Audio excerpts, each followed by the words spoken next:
presento, soy el Padre Pierre Martínez. Conmigo van a tener en este programa de especialización de familia el curso de moral conyugal. Y para esto voy a darles dos temas que son la moral fundamental, el principio de la moral, y después concretamente ya lo que hace relación a la moral conyugal.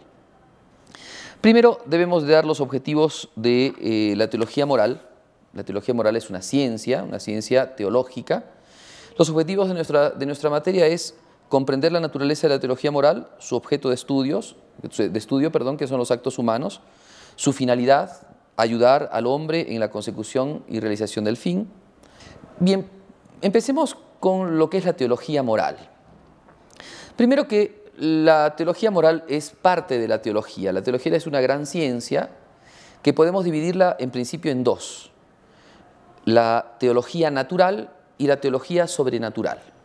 Es una gran diferencia porque la teología natural es la ciencia que estudia a Dios, ¿cierto? Theos logos, es una ciencia que estudia a Dios, pero desde las bases de la razón natural, que algunos comentan, estas bases las llaman así, revelación natural, y se dedica a estudiar a Dios entonces desde el punto de vista de lo que nosotros podemos conocer en la naturaleza. San Pablo, en la carta a los Romanos, nos dice que Dios se deja conocer por el hombre por medio de las cosas que ha creado. O sea, las cosas que nos rodean, el mundo que nos rodea, son elementos que nos llevan también a conocerlo al mismo Dios. Esto es algo fundamental para hablar de la teología natural. En base a este estudio, o mejor a estos principios, la teología estudia la existencia de Dios y la naturaleza de Dios. Pero también tenemos la teología sobrenatural, que es aquella que viene de la revelación sobrenatural. Dios ha querido revelarse en Jesucristo, nuestro Señor, y entonces al darse a conocer el misterio profundo de su divinidad, el misterio de su Trinidad, el misterio de su encarnación, junto a esos misterios también nos ha dado el conocimiento de otros elementos más, que son las bases de la teología moral. O sea, toda la teología sobrenatural está basada en la revelación de Dios. La teología moral también está basada en la revelación de Dios, pero tiene un foco específico. Y ese foco específico es el obrar del hombre. El hombre tiende hacia Dios. Dios le ha dejado, podríamos decir al hombre, la nostalgia de Dios. Tendemos a la felicidad. San Agustín tiene hermosas apreciaciones acerca de esto, en donde nos va enseñando cómo el hombre tiende hacia Dios, el hombre quiere alcanzar a Dios. Y en este sentido el alma, ¿no?, se encuentra inquieta, ¿no?, hasta alcanzar a Dios. Por eso es que un elemento importantísimo en la moral es el fin al cual nosotros estamos destinados y para el cual Dios nos ha creado, el fin sobrenatural, que no es otra cosa que la vida eterna, que el cielo. El hombre ha sido creado para el cielo. Y la moral se dedica justamente a estudiar cuáles son esos elementos, esos medios que lo llevan al hombre a alcanzar la vida eterna. Esos elementos evidentemente son los actos buenos, los actos morales buenos, pero no solamente los actos morales buenos, sino también y principalmente los actos virtuosos, los actos que son mucho mejores. Pero también en este tránsito de estudios se tiene que considerar aquello que se opone al bien último, al fin último que es Dios, y eso también es el pecado, ¿no? Entonces todas estas cosas están en relación a lo que es la teología moral. Bien, avanzamos un poco, vamos a hablar acerca de la costumbre. La moral es una ciencia, ¿cierto?, que atañe a lo humano, dijimos, en base a lo sobrenatural, y esto sobrenatural humano también se convierte en algo social. La costumbre es, podríamos decir, un modo de obrar común de una sociedad determinada. Ahora, ese modo de obrar puede ser bueno o puede ser malo. Hay buenas costumbres y también malas costumbres. Este modo de obrar común de una sociedad también se puede ver en lo particular. A eso justamente llamamos hábitos. En el ser humano, los hábitos son aquellos elementos o disposiciones que tiene el ser humano en orden a determinadas cosas. Por ejemplo, aquella persona que tiene la virtud de la estudiosidad, está como dispuesta siempre a estudiar, a hacer actos, ¿no?, frente al estudio, a aprender, a cultivar el estudio. Aquella persona que no tiene este hábito, entonces, digamos, no tiene esta disposición. Así como es las virtudes en el plano del individuo, así también son las costumbres en el plano de la sociedad. Y podemos decir entonces que así como hay buenas costumbres en lo social, también hay buenas costumbres, pero más que costumbres son buenos hábitos en lo personal. Hablemos entonces ahora de la ley. Cuando se habla de la ley, tenemos que hablar de distintos tipos de leyes. La ley no es otra cosa que aquel dictamen que da un legislador sobre aquellos que tiene a su cargo.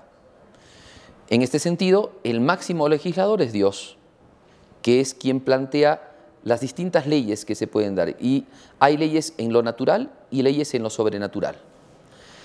La primera ley que podemos considerar es la ley natural. Esa ley se encuentra inscrita en la naturaleza de las cosas, o sea, en la misma observación que tenemos de las esencias de las cosas, ahí encontramos esas leyes naturales, esa ley natural. Las leyes físicas que descubrimos en los seres, las leyes químicas, pero también, por ejemplo, en el orden de los seres que viven, la conservación del ser, la conservación de la especie, son leyes propias inscritas en la naturaleza del hombre. En el hombre también hay una ley interna que es, por ejemplo, hacer el bien y evitar el mal. Es el principio y es una ley inscrita en el hombre. Digamos, el hombre desea hacer el bien y evitar el mal. Es algo que está inscrito en la naturaleza del ser humano. La ley, entonces, tenemos divina natural. Está también la ley divina sobrenatural, que son todas aquellas leyes que Dios ha dispuesto ya de modo revelante, es decir, Él como revelador de sus misterios nos ha dado a conocer ciertas leyes, como por ejemplo la ley del matrimonio. El matrimonio eclesiástico, ¿cierto?, es algo dado por Dios. Si bien ahí hay una ley natural también en el matrimonio, sin embargo, Dios elevó la ley del matrimonio a un grado mucho más grande que es el grado sacramental. Los sacramentos, por ejemplo, son parte de la ley sobrenatural. También podemos hablar de los mandamientos, que son parte de esa ley que Dios ha dado reveladamente, aunque también se podría hablar de los mandamientos como parte de la ley natural, porque el no robar, el no mentir son parte de la ley natural. Bien, están también las leyes eclesiásticas, que son aquellas leyes que da la autoridad de la Iglesia sobre los que pertenecen a la Iglesia, y después está la ley civil, que es la ley que da todo aquella autoridad que ejerce algún tipo de legislación. Ahora veramos los actos humanos, ¿no? Los actos humanos son aquellas obras que el hombre realiza con su voluntad y su inteligencia. Y vamos a distinguir aquí dos tipos de actos, ¿no?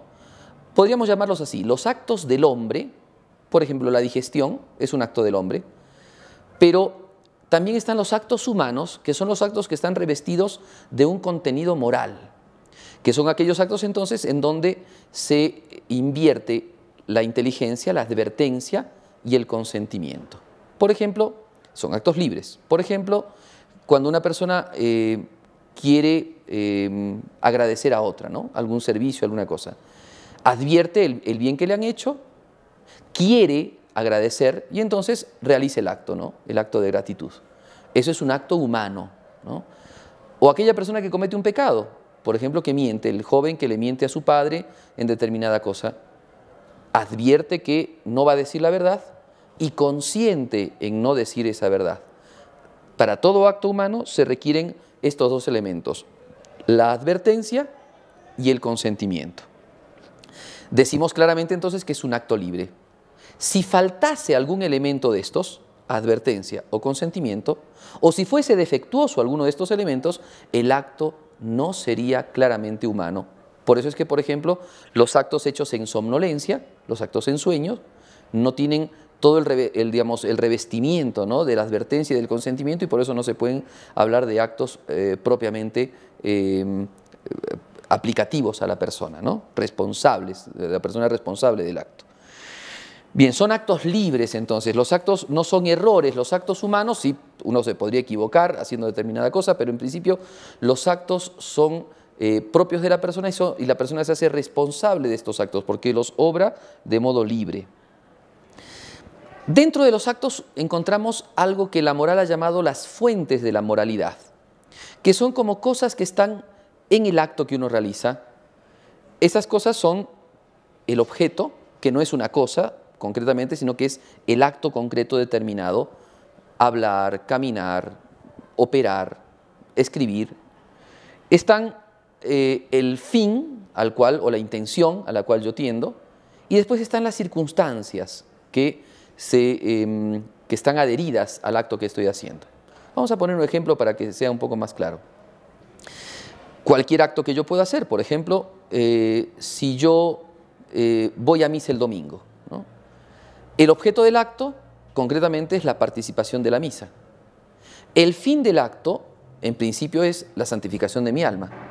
Y las circunstancias del acto son la participación física, son las circunstancias, la iglesia a la que voy, las personas que están conmigo, son circunstancias, ¿no? Los actos, en base a las intenciones, pueden ser buenos o malos. No hay intención intermedia entre lo bueno y lo malo.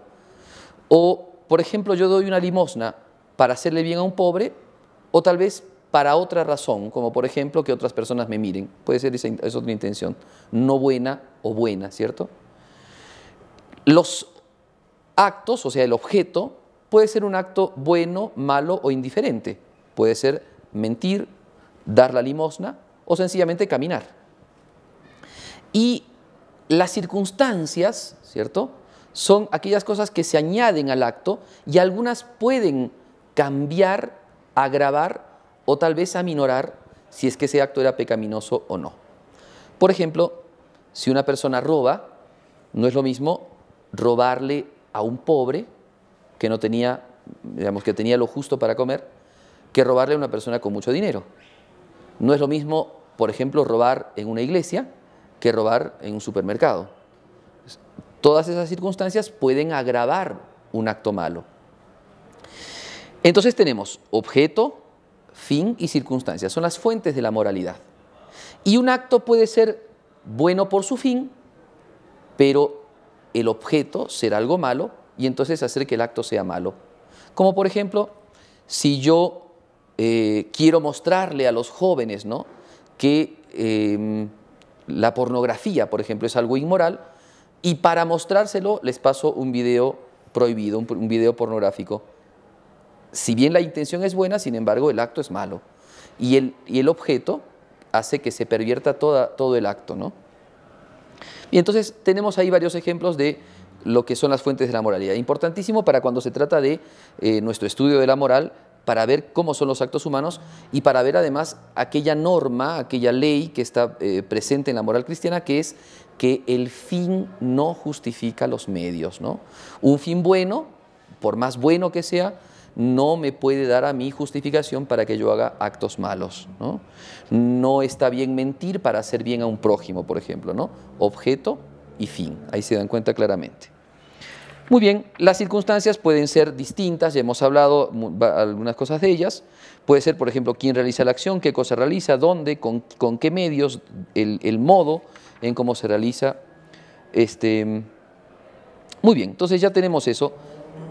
Hablemos ahora de la conciencia. La conciencia es el núcleo más secreto y el sagrario del hombre, en el que está solo con Dios, cuya voz resuena en lo más íntimo de ella. Podemos decir que la conciencia es la actitud interna del hombre, el fuero interno del hombre, en el que se desarrollan sus pensamientos, sus intenciones, sus inclinaciones, en donde también el hombre ve sus perspectivas, sus recuerdos, sus esperanzas. La conciencia, decíamos, es lo interno del hombre, ¿no? Es aquel ambiente interno propio de cada ser humano. La Iglesia le llama a esto también fuero interno, ¿no?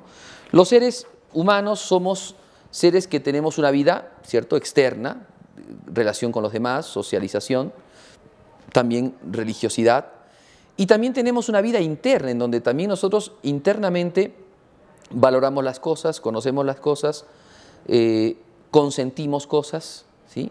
Bien, esa conciencia es entonces algo que, si bien está presente en la naturaleza humana, y tenemos por otro lado lo que habíamos dicho antes, que la ley natural también está presente en nosotros. Sin embargo, la conciencia se va trabajando, se va esculpiendo, es decir, el conocimiento que se tiene del bien, el conocimiento que se tiene de la ley sobrenatural, de la ley natural, todas esas cosas nos van ayudando a adquirir una conciencia cierta, ¿no?